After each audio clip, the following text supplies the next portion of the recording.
अवसर पर आप सबके बीच में उपस्थित हूं, ये मेरे लिए बड़े ही सौभाग्य की बात है। इसके लिए मैं विद्यालय प्रबंधक महोदय श्री राजीव रतन मौर्य जी का हार्दिक धन्यवाद देता हूं। आप सभी उपस्थित जनों को मैं गणतंत्र दिवस की हार्दिक बधाई एवं शुभकामनाएं देता हूं। आज बसंत पंचमी का भी त्योहार है, उसकी भी शुभकामनाएं। आज आप सबके बीच में आके बड़ी खुशी हुई, प्रसन्नता हुई।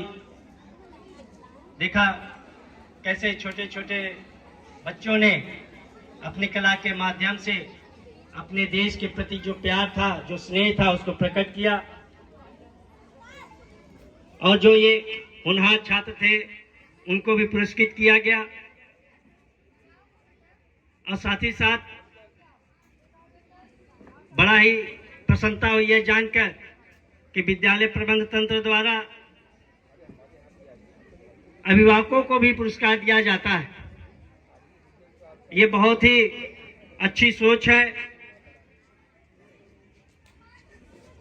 हमारा देश भारत है, यहाँ बहुत तरह की रंगों की कल्पना है।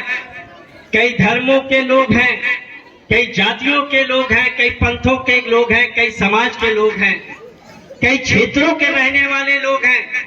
तमाम तरह की विचारधाराएं हैं, वो हम सभी भारतवासी एक साथ लेकर आगे चलते हैं।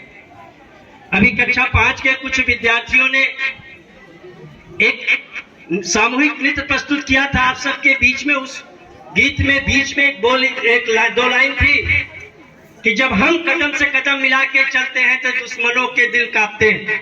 थी ना ये लाइन? तो इसका मतलब क्या था? इसका मतलब ये था कि जब भारत का हिंदू, भारत का मुसलमान, भारत का सिख और भारत का ईसाई, भारत के हर जाति, हर वर्ग के लोग एक साथ कदम से कदम मिला के चलेंगे तो हमारे दुश्मनों के दिल कांपने लगेंगे। यही हमारी संविधान की प्रस्तावना है। इसे हमें अपने दिलों में बनाए रखना है। हमें अपने आप को भारतीय कहने के लिए अगर आगे बढ़ना है तो सबसे पहले हमें सभी को एक साथ लेकर एक साथ आगे बढ़ना होगा। हमारे देश को आजादी दिलाने के लिए तमाम तरह की विचारधाराएं आगे आई। महात्मा गांधी थे जिन्होंने अहिंसा का रास्ता अपनाते हुए हमारे देश को आजाद कराने का प्रयास किया। तो वहीं सुभाष चंद्र बोस जी, चंद्रशेखर आजाद जी और भगत सिंह भी जैसे लोग थे जिन्होंने हिंसा को मारकर अपनाकर इस देश को आजाद कराने का प्रयास किया। अगर हिंसा के मार्ग पर चलना ही था तो चंद्रशेखर आजाद और भगत सिंह जी जैसे लोग थे जो वन मैन आर्मी की कल्पना पे आगे चले। कहा हम खुद अपनी जान की कुर्बानी लगाएंगे और इन अंग्रेजों से अपने आप को आजाद कराएंगे, अपने देश को आजाद कराएंगे। वही सुभाष चंद्र बोस जी थे जिनकी कल्पना थी कि हम देश के नौजवानों को संगठित होकर एक सेना बनाएंगे और इन तानाशाही अंग्रेजों के खिलाफ लड़ाई लड़के अपने देश को आजाद कराएंगे।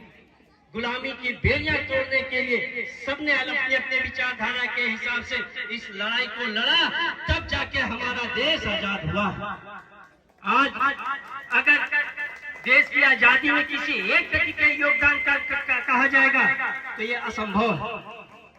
बाबा साहेब ने संविधान लिखा, हमारे देश के सभी वर्ग, जाति, धर्म के लोगों को एक कड़ी में पिरोने के लिए जो काम किया वो भी उल्लेखनीय है।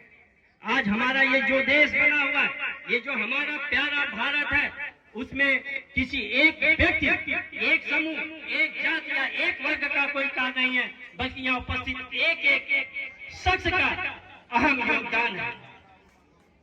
मैं कहना चाहता हूँ हमारे देश का तिरंगा भी 3 रंगों से मिलकर बना है।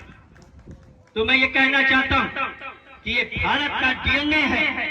जब कई रंगों से मिलता है, ये कई विचारों से मिलकर भारत बनता है। ये भारत कई जातियों से मिलकर बनता है। ये भारत कई धर्मों से मिलकर बनता है। इसलिए अगर कोई भी दल, कोई भी संगठन, कोई भी व्यक्ति आपसे ये कहता है कि एक भारत एक कानून, तो ये जान जाना वो भारत के डीएनए के खिलाफ है। कोई एक रंग भारत का प्रतिनिधित्व नहीं करता है। भारत का प्रतिनिधित्व तीनों रंग समान रूप से, बराबर रूप से करते हैं। अगर आपको मेरी बातों पर विश्वास ना हो तो एक बार ये जो झंडा, ये जो तिरंगा लहरा रहा है, इस पे आप नजर डालिए। तीनों रंग बराबर के हिस्से में हैं। तो हमें अपने बच्चों को यही सिखाना है। सुभाष चंद्र बोस जी, भगत सिंह जी, चंद्रशेखर आजाद जी, महात्मा गांधी जी ने हमें यही सीख दी है कि कोई भी तानाशाही होगा, कोई भी अत्याचारी होगा, उसके खिलाफ हम अपना संघर्ष आगे करेंगे। और बाबा साहब का संविधान हमें ये अधिकार और ताकत देता है कि अगर कोई भी शख्स हमें बांटने का प्रयास करेगा तो उसके खिलाफ भी हम आवाज उठाने का काम करेंगे। आइए आज इस गणतंत्र दिवस के अवसर पर हम सभी लोग एक साथ शपथ लेते हैं कि हम ऐसे भारत का निर्माण करेंगे जहां किसी भी धर्म के प्रति भेदभाव नहीं होगा, किसी भी जात के प्रति भेदभाव नहीं होगा और किसी भी प्रकार का लैंगिक भेदभाव भी नहीं होगा। हम ऐसे भारत की संरचना के लिए तत्पर रहेंगे तो निश्चित ही ये जो हमारा गणतंत्र दिवस है, सही मायने में गणतंत्र दिवस बनेगा। हम राजतंत्र के रास्ते से आगे बढ़कर लोकतंत्र पे आए हैं। लोकतंत्र में सारी शक्तियां हमारी देश के आम जनता के हाथों में निहित है। अगर ऐसी कुछ ताकतें, हमारी जनता की जो ताकतें हैं, उनको अपने खत्म करना चाहती हैं, तो इसके खिलाफ हम सबको मिलजुल कर संघर्ष करना पड़ेगा।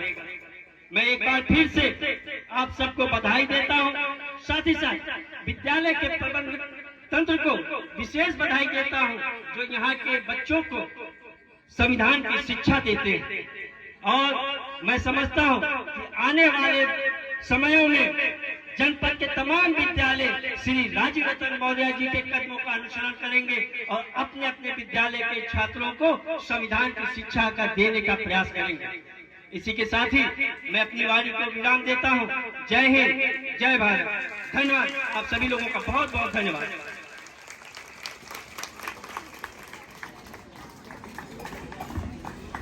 Thank you so much, sir.